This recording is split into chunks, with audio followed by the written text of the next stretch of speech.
बिस्मिल्लाहिर्रहमानिर्रहीम। अस्सलाम वालेकुम गाइस, क्या हाल है? उम्मीद करती हूँ आप सब खैरियत से होंगे। आज हम बीफ कोफ्ता बनाएंगे। इसके लिए हमने 1 किलो कीमा लिया है और इसे मैंने मशीन में से 2 दफ़ा निकलवा लिया था।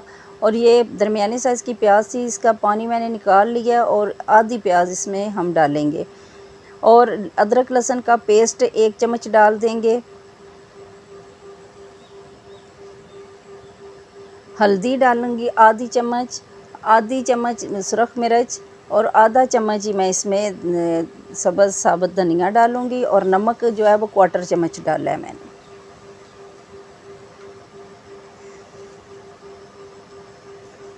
बेसन डाल देंगे हम 3 चम्मच इसमें से। अब आप चने भुने हुए लेके वो भी तो पीस के वो भी डाल सकते हैं, लेकिन हम बेसन अगर वो ना हो तो फिर आप बेसन डाल दें। बेसन को भी थोड़ा सा मैंने रोस्ट कर लिया था, थोड़ा सा भून लिया था तवे पे डाल के, बग़ैर इसमें घी डाले हुए।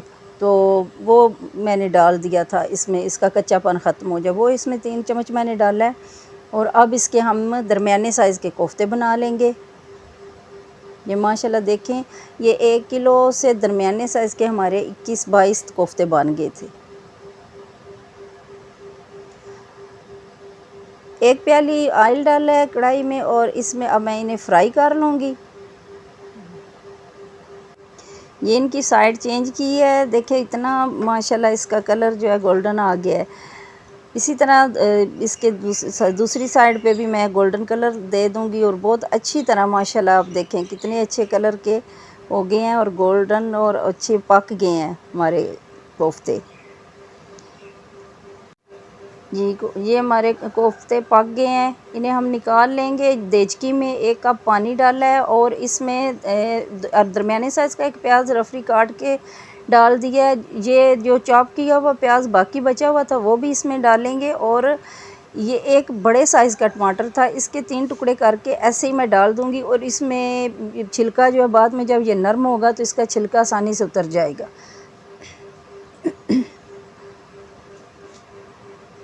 इसे तकरीबन प्याज नरम होने तक ये हम पकाएंगे। ये देखिए छिलका कितनी आसानी से इसका उतर रहा है। इसके बाद हम इसे चॉप कर लेंगे। आप ब्लेंडर जूस में भी कर, जो है जग है जूस वाला, उसमें भी कर सकते हैं और आप चॉपर में भी कर सकते हैं। मेरे पास हैंड चॉपर है, उसमें मैं करूँगी इसे।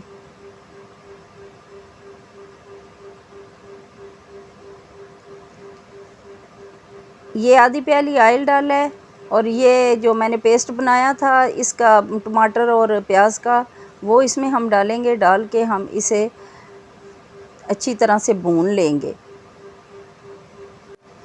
1 चम्मच खुश्क धनिया इसमें डाल देंगे। आधी चम्मच जो है वो इसमें हल्दी, आधी चम्मच सुरख मिर्च डालेंगे, क्योंकि सुरख मिर्च पहले उसमें भी मैंने डाली थी। ये कश्मीरी लाल मिर्च थोड़ी सी डालेंगे और ये कसूरी मेथी है ये भी इसमें डाल देंगे। ये डाल के हम अच्छी तरह भून लेंगे। ये आधी चम्मच इसमें हम नमक डालेंगे और अच्छी तरह हम इसे भून लेंगे। और जब घी छोड़ देगा मसाला हमारा तो इसमें हम कोफ्ते डाल के इसे थोड़ा सा हम भूनेंगे। ज़्यादा आराम से इसे चलाएंगे, वैसे टूटते तो नहीं है, बड़े अच्छे माशाल्लाह हमारे कोफ्ते जो हैं वो फ्राई हो गए थे। ये थोड़े से भून के इसके बाद हम इसमें पानी डालेंगे। ये 1 गिलास डाला है मैंने और मुझे पानी कम लग रहा था, फिर आधा गिलास मैंने और डाल दिया, क्योंकि वो आप जितनी ग्रेवी रखना चाहें उतना पानी डाल दें।